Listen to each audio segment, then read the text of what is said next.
అంబేద్కర్ కోనసీమ జిల్లా అమలాపురంలో ఆక్వా రైతులు వినూత్న ప్రచారం చేశారు. రొయ్యల వినియోగంపై ప్రజల్లో ఉన్న అపోహలను తొలగించేందుకు అవగాహన కల్పించారు. వారానికి 3 సార్లు రొయ్యలు తినండి అంటూ డాక్టర్లకు రొయ్యల ప్యాకెట్లు పంపిణీ చేశారు. రొయ్యలు తినడం ఆరోగ్యానికి మేలు చేస్తుందని, ఆక్వా రైతులకు లాభం చేకూరుతుందన్నారు. రొయ్యలు తినడం వల్ల గుండె, మెదడు కండరాలు, కంటి ఆరోగ్యానికి మేలు చేస్తాయని ప్రముఖ కార్డియాలజిస్ట్ అభిషేక్ వర్మ తెలిపారు. కొలెస్ట్రాల్ పెంచవని తెలిపారు. కేరళ, తమిళనాడు తరహాలో పాఠశాలల మధ్యాహ్న భోజనంలో కూడా రొయ్యలను చేర్చాలని ఆక్వా రైతులు కోరుతున్నారు.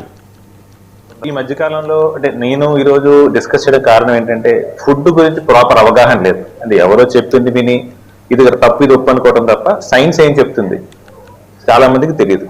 సో చాలా మందికి ఉన్న అపోహ ఏంటంటే ప్రాన్స్ అంటే రొయ్యలు చాలా కొలెస్ట్రాల్ ఎక్కువ ఉంటుంది, అది తీసుకోవడం వల్ల కొలెస్ట్రాల్ బ్లడ్ లో పెరిగిపోయి దానివల్ల హార్ట్ అటాక్స్ రావడం జరుగుతుంది అని చెప్పి ఇది చాలా కామన్ గా ఉన్న అపోహ.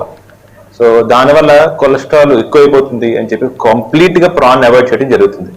దాని బదులుగా ప్రోటీన్ ఎక్కువ ఉన్న ఫుడ్ తీసుకుంటున్నారు జనాలు. ఇప్పుడు మనకున్న సిచ్యువేషన్ లో ఫ్యాక్ట్స్ ఏంటి అంటే ప్రాన్ లో అనేది డైటరీ కొలెస్ట్రాల్ అంటారు. అంటే ఫుడ్ ద్వారా వచ్చే కొలెస్ట్రాల్ వల్ల బ్లడ్ లో కొలెస్ట్రాల్ పెరగదు అని చెప్పి అమెరికన్ హార్ట్ అసోసియేషన్ క్షుణ్ణంగా పేపర్ రిలీజ్ చేసింది. సో ఫుడ్ లో ఉన్న కొలెస్ట్రాల్ వల్ల బ్లడ్ లో కొలెస్ట్రాల్ పెరగదు. సో దానికి ఒకప్పుడు లిమిట్ పెట్టారు, ఆ లిమిట్ కూడా తీసేశారు. సెకండ్ ఏంటంటే ఫుడ్ లో కొలెస్ట్రాల్ కన్నా ఫుడ్ లో ఉన్న ఫ్యాట్ వల్లే బాడీలో కొలెస్ట్రాల్ పెరుగుతుంది అని వచ్చింది. ఈ ప్రాన్స్ వల్ల కొలెస్ట్రాల్ ఎక్కువ ఉన్నా కానీ దానివల్ల మన బాడీలో కొలెస్ట్రాల్ పెద్ద పెరగదు.